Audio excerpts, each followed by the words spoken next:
here. Give this a try. This is Chris, your community mixologist, and I've got a couple of special things we're going to try today. First off, if you get the list of ingredients that we sent out, hopefully you'll be able to gather them together. For those of you who don't, I will pull them out right now. We're going to be using some lemon juice. We'll use some real lemon. I've got some Bada Bing cherries that we'll use. I also have some fresh herbs that I picked up at the store. This is going to come into play when we make our simple syrups. I've got some thyme here. I also have some rosemary and some sage. So we'll use some of those.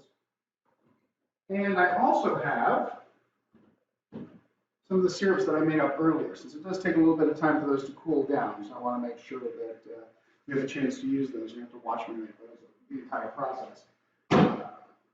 Nice up. But the drink we're going to be making today is actually an appropriate drink for April Fool's Day. It's the Tom Collins. Now you're going to say, well, what does Tom Collins have to do with April Fool's Day? I'll tell you. Back in 1894, there was a bit of a hoax. It was called the Great Tom Collins Hoax. And basically, it was the kind of joke, it was sort of like when you send somebody off looking for a skyhook or on a snipe hunt. Somebody would go into the bar and their buddy would say, hey, you know, this guy, Tom Collins, was just in here really talking bad about you. He said he was going to beat you up. Like, oh, where's this Tom Collins? Where am I going to find him? They said, oh, well, he just went down to the bar down the street. The guy would go trucking out of the next bar and go, hey, I'm looking for Tom Collins. Is there a Tom Collins here? And of course, all the guys in the bar, they go, oh, they know the joke. Tom, yeah, he was just here. He was just talking about you. He just went down the street to the next bar around the corner. Of course, they never found Tom because Tom wasn't a real person. Well, some of the bartenders actually caught on to this gag and decided to get out ahead of it. So somebody would come into the bar and would say, hey, I'm looking for a Tom Collins. And the bartender would say, well, that's great. Here you go. I got one right here for you. So I figured that's appropriate for our April Fool's Day. But in order to do that, the recipe calls for some simple syrup. So we're going to make some of that as well. A couple of things we're going to mix it with. We're going to mix it with some soda water or some bitter lemon. And the gin that's recommended to us for this is Greenall's London Dry Gin. Now you can use any type of gin, beefier or the basic type of gin. This one we picked up from Kathy's. It's on sale this week. It's not expensive at all, and it was pretty tasty. So definitely worth checking out. Now we're going to start off by showing you how to make a simple syrup. Now for those of you who are baking and have done this before, you're probably saying, simple syrup, that's easy. For those of you who are used to spending $12 to $15 for a decent cocktail, you see simple syrup and you think, wow, that's really cool and neat. I ought to figure out how to make these. I'm going to show you how to make it right now. It's actually really, really simple. You start off by getting a cup of water.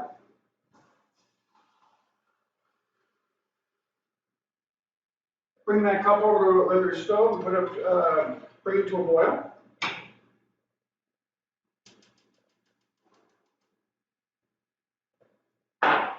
And then what you do, get a cup of sugar.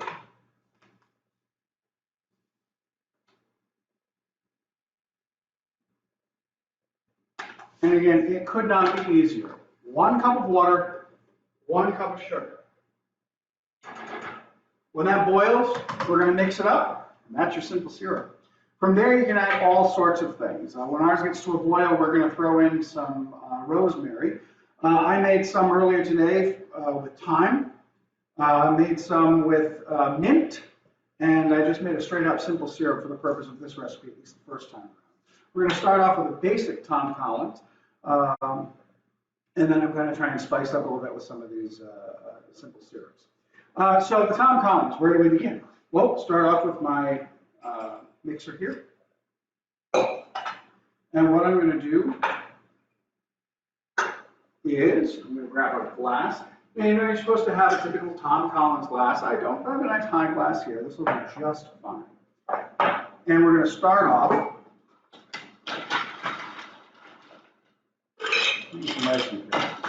And as I mentioned last time, I don't try these drinks out ahead of time. We do this all. This is my first crack at it. I learn as you learn, and as I make mistakes, we learn to correct them. So we're going to start off real easy. Calls for 2 ounces of gin. 1 and 2.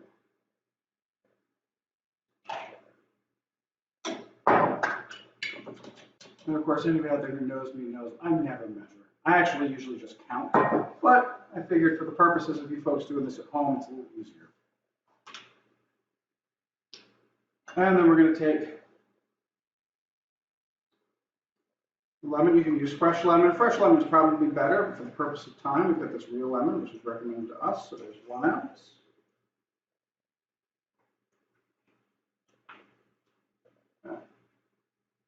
And there's 2 ounces. Now, normally, you see a shaker like this, you think we're going to shake it up. We're not. We're going to mix.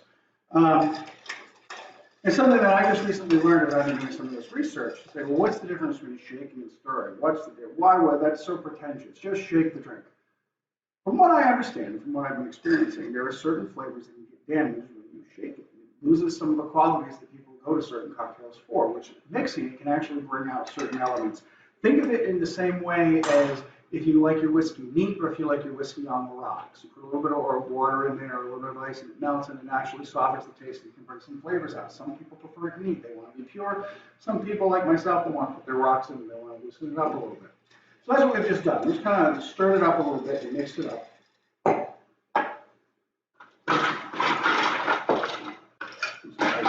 Here.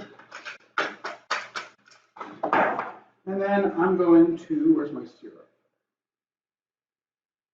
Here's my simple syrup. I'm going to put some of that in there. And that is really done to taste. I like things a little on the sweeter side.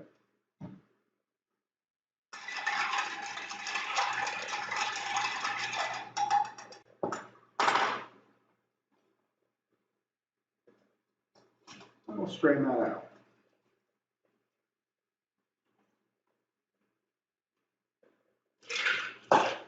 I told you I'm doing this for the first time, so there's a mistake here. So you put that back in there. Put a little bit too much.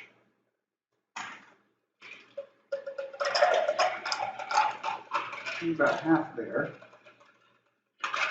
And then we're going to top that off with our soda water. That's what I get by not printing the recipe out. I'm trying to do it by memory.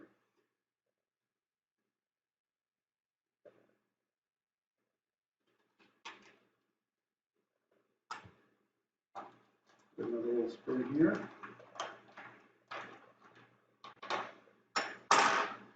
And then to finish it off,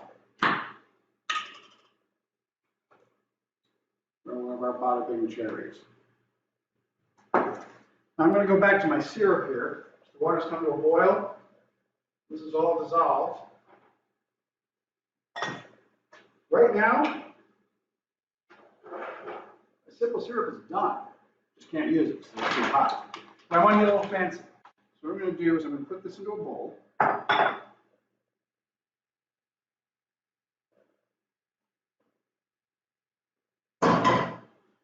And I said I was going to make a rosemary simple syrup, so pull out my rosemary. And one of the most important things you do when you're doing this is you want to massage the leaves a little bit, give them a little rub. It helps bring the flavors out. It helps break down some of the plant cell walls, so the aromatics come out and infuse easier. Basically, we're just going to make a tea. Just put that in the syrup there. And we're going to let that steep for about 30 minutes. You don't have to stay tuned in for 30 minutes to see how it comes out. I can tell you how it comes out because I made some earlier today. It comes out great. You can do this with just about any herb. Like I said, I did it with thyme. I did it with mint. I'm doing it with rosemary right now. You can do it with lavender buds. You can do it with different florals, rose petals. Anything that you're interested in kind of making an interesting mix. Some people I've seen have done it with jalapeno peppers, which is a very interesting sweet and spicy blend. So get creative, get creative. You've got the basics down. It's so simple.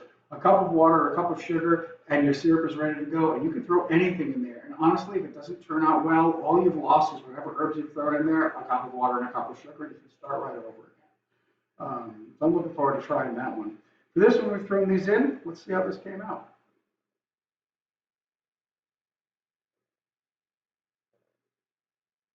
It's nice. Tart, right? I feel like I want to be a little bit more creative with this stuff. What I'm going to try Something that somebody recommended to me. They called it a Thyme Collins. So I'm going to start out again from scratch.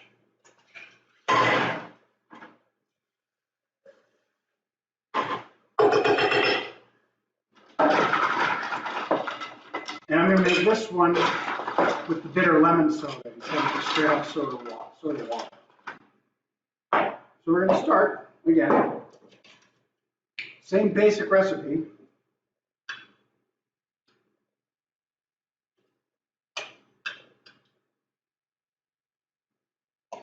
2 ounces of gin.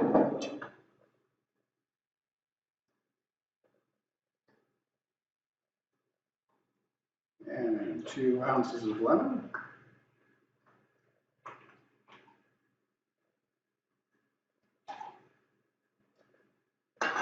And then in this case, we're going to try the bitter lemon.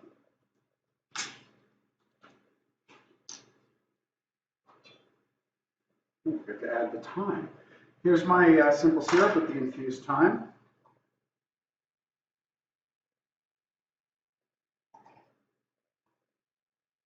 The actual recipe calls for 2 tablespoons, but like I said, be creative. Put it to a level you're comfortable with. Some bitter lemon of this.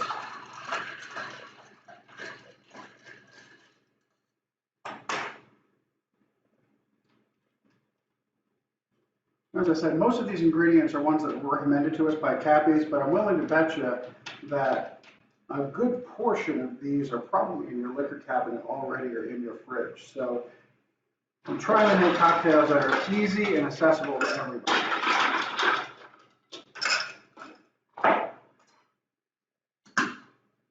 And here we go.